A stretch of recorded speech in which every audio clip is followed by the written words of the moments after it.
The Monetary Policy Committee met on 2nd, 3rd and 4th December. It reviewed current macroeconomic and financial developments, both domestic and global, and the evolving outlook for the Indian economy. The MPC voted unanimously to leave the policy repo rate unchanged at 4%. It also decided to continue with the accommodative stance of monetary policy as long as necessary, at least through the current financial year and into the next year, to revive growth on a durable basis and mitigate the impact of COVID-19, while ensuring that inflation remains within the target going forward. The reverse repo rate stands unchanged at 3.35%. The MPC was of the view that inflation is likely to remain elevated, with some relief in the winter months from prices of perishables and bumper Kharif arrivals. This constrains monetary policy at the current juncture from using the space available to act in support of growth. At the same time, the signs of recovery are far from being broad-based and are dependent on sustained policy support.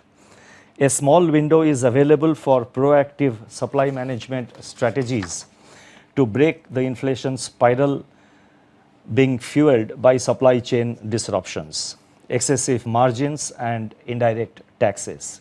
Further efforts are necessary to mitigate supply-side driven inflation pressures. Throughout this period, the Reserve Bank acted preemptively to face head-on the challenges posed by the virus and manage the fallout of the pandemic on the Indian economy. Our overall endeavor is that going forward, output and employment losses get quickly recouped in an environment of macroeconomic and financial stability. Preservation of financial stability and depositors' interest being uppermost in our agenda, we could swiftly resolve the situation at two scheduled commercial banks. We remain strongly committed to preserve the stability of the financial sector and will do whatever is necessary on this front. Corporate bond spreads have in fact narrowed to pre-pandemic levels across the term structure. Financial markets have been working in an orderly fashion. The easing of finance conditions is in fact preparing the ground for strengthening the nascent signs of recovery that have become visible in the second half of 2021. The Reserve Bank on its part stands ready to undertake further measures as necessary to assure market participants of access to liquidity and easy financing conditions. The injections of liquidity through forex interventions are being sterilized by absorptions through the reverse repo. We will continue to respond to global spillovers in order to secure domestic stability with our liquidity management operations. The various instruments at our command will be used at the appropriate time, calibrating them to ensure that ample liquidity is available to the system. Instruments like OMO purchases, operation twists and reverse repos will continue to be used. Our paramount objective is to support growth while ensuring that financial stability is maintained and preserved at all times. The outlook for inflation has turned adverse relative to expectations in the last 2 months. While cereal prices may continue to soften with the bumper Kharif harvest arrivals and vegetable prices may ease with the winter crop, other food prices are likely to persist at elevated levels. Cost push pressures continue to impinge on core inflation, which could remain sticky. Taking into consideration all these factors, CPI inflation is projected at 6.8% for Q3 2021, 5.8% for Q4 2021 and 5.2 to 4.6% in H1 of 21-22, with risks broadly balanced. Data that have become available for Q3 2021 confirm that the economy is recuperating faster than anticipated and more sectors are joining the multi-speed upturn that I had highlighted in my statement in October.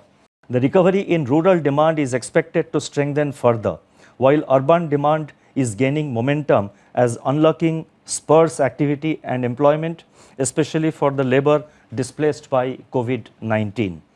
These positive impulses are, however, clouded by a possible rise in infections in some parts of the country, prompting some local containment measures. Business assessment for manufacturing firms has entered the expansion zone in Q3 2021 after remaining in contraction in the last 2 quarters. Business expectations going forward into Q4 2021 are also rising. The real GDP growth for 2021 is projected at minus 7.5. I repeat, the real GDP growth for 2021 is projected at minus 7.5.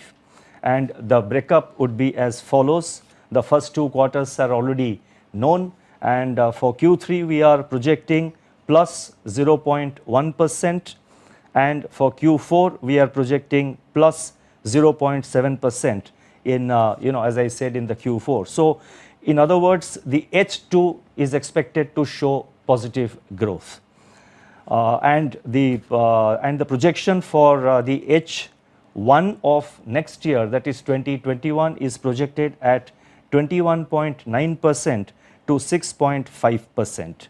On-tap TLTRO announced on 9th October 2020 will now be expanded to cover other stressed sectors in synergy with the credit guarantee available under the Emergency Credit Line Guarantee Scheme, that is ECLGS 2.0 scheme of the government.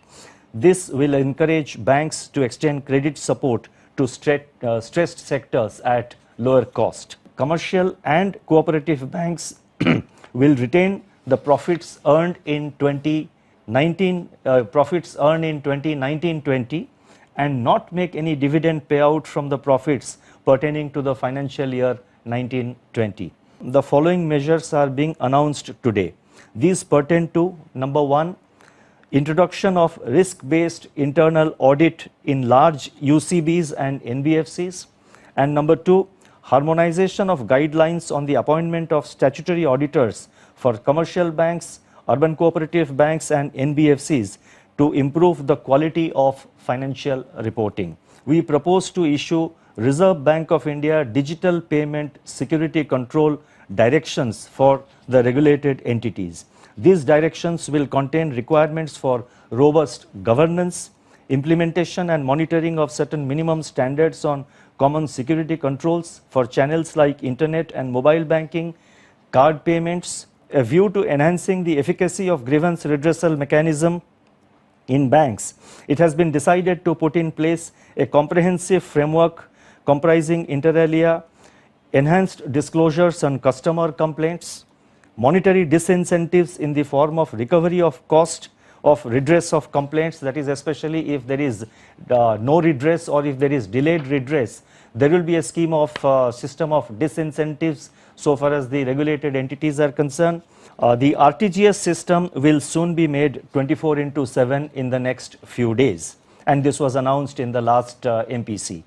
With this enablement, it is proposed to reduce settlement and default risk in the system by facilitating settlement of AEPS, IMPS, NETC, NFS, RuPay, UPI transactions on all days of the week. Instead of 5 days earlier, now they will be done on all days of the week. It is proposed to enhance, at the discretion of the user, the limits for contactless card transactions and e-mandates for recurring transactions through cards and UPI from rupees 2,000 to rupees 5,000 from 1st January 2021. India's time has come to break free of the fetters of COVID-19 and reconfigure our destiny. In the face of adversity, we have a choice. We can be bitter or we can be better. Obviously, we will strive to be better. Stay safe, stay well. Namaskar.